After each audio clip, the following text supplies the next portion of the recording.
Bismillahirrahmanirrahim. Assalamualaikum warahmatullahi wabarakatuh. Apa kabar kepada Bapak Ibu semuanya? Bagaimana kabarnya hari ini? Semoga sehat walafiat dan tetap bahagia. Bapak Ibu semuanya, karena sekolah kita ditunjuk sebagai sekolah penggerak, oleh karena itu kita hari ini melaksanakan IHT untuk mempersiapkan diri menjadi sekolah penggerak. Pada Bapak Ibu semuanya, pada pertemuan kali ini saya akan menyampaikan materi tentang prinsip pengembangan KUSP.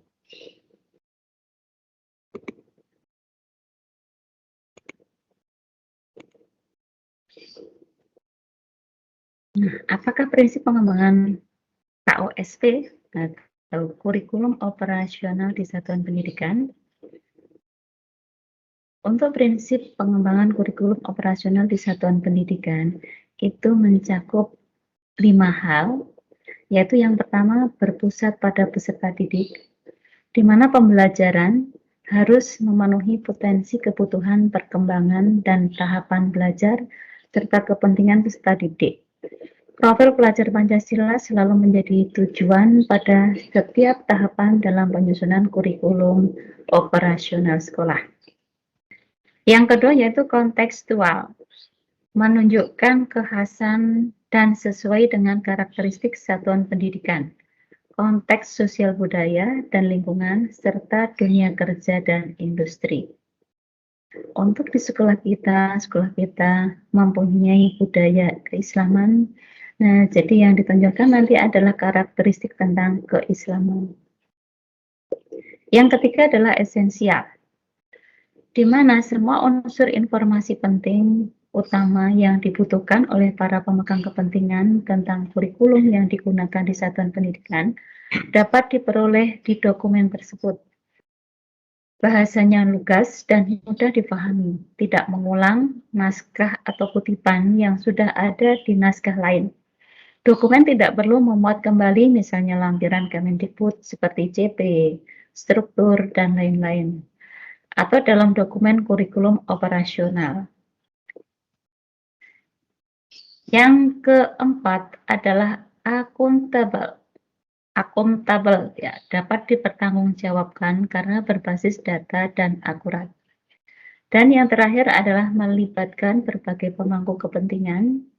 Dalam pengembangan kurikulum satuan pendidikan melibatkan komite satuan pendidikan dan berbagai pemangku kepentingan, antara lain orang tua, organisasi, berbagai sentra, serta industri dunia kerja untuk SMA di bawah koordinasi dan supervisi Dinas Pendidikan atau kantor kementerian yang menyelenggarakan urusan pemerintah bidang agama sesuai dengan kewenangannya.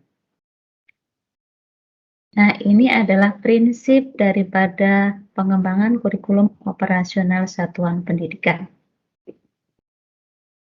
Kemudian kita membahas tentang profil pelajar Pancasila. Jadi diharapkan peserta didik mempunyai profil pelajar Pancasila sebagai acuan dalam menyusun visi, misi, dan tujuan di satuan pendidikan. Profil pelajar Pancasila dirancang untuk menjawab satu pertanyaan besar, yaitu pelajar dengan profil kompetensi seperti apa yang diinginkan dihasilkan oleh sistem pendidikan Indonesia. Pelajar Indonesia merupakan pelajar sepanjang hayat yang memiliki kepentingan global dan berperilaku sesuai nilai-nilai Pancasila. Nah, pertanyaan ini berkaitan dengan dua hal, yaitu kompetensi untuk menjadi warga negara Indonesia yang demokratis dan untuk menjadi manusia unggul dan produktif di abad ke-21. Dalam hal ini, peserta didik Indonesia diharapkan dapat berpartisipasi dalam pembangunan global yang berkelanjutan serta tangguh dalam menghadapi berbagai tantangan. Profil pelajar Pancasila memiliki 6 kompetensi yang dirumuskan sebagai dimensi kunci. Keenamnya saling berkaitan dan menguatkan, sehingga upaya mewujudkan profil pelajar Pancasila yang utuh membutuhkan berkembangnya ke-6 dimensi tersebut secara bersamaan, tidak parsial. Ke-6 dimensi tersebut adalah yang pertama, beriman, bertakwa kepada Tuhan Yang Maha Esa, dan berakhlak mulia. Yang kedua, berkebinekaan global. Karena negara kita bermacam-macam suku, kebudayaan, dan agama, maka di sini kita menganut berkebinekaan global. Yang ketiga, bergotong royong, yaitu menumbuhkan rasa gotong royong kepada peserta didik untuk saling membantu meringankan beban yang lain. Yang keempat adalah mandiri. Diharapkan peserta didik di sini mempunyai tanggung jawab, mempunyai sifat kemandirian, sehingga mampu menghadapi segala tantangan. Yang keenam, bernalar kritis. Dan yang keenam adalah kreatif. Dimensi tersebut menunjukkan bahwa profil pelajar Pancasila tidak hanya fokus pada kemampuan kognitif, tetapi juga sikap dan perilaku sesuai jati diri sebagai bangsa Indonesia sekaligus warga dunia. Nah, penjelasan di atas menggambarkan posisi dan fungsi profil pelajar Pancasila dalam kurikulum sekolah, yaitu sebagai satu, tujuan jangka panjang segala proses pembelajaran yang berlangsung di sekolah. Yang kedua, kompetensi dan karakter yang perlu dikembangkan oleh setiap warga sekolah.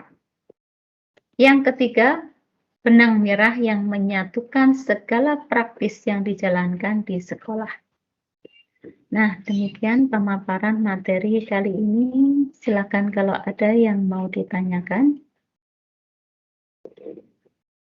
Kalau tidak ada yang ditanyakan, saya akhiri sampai di sini.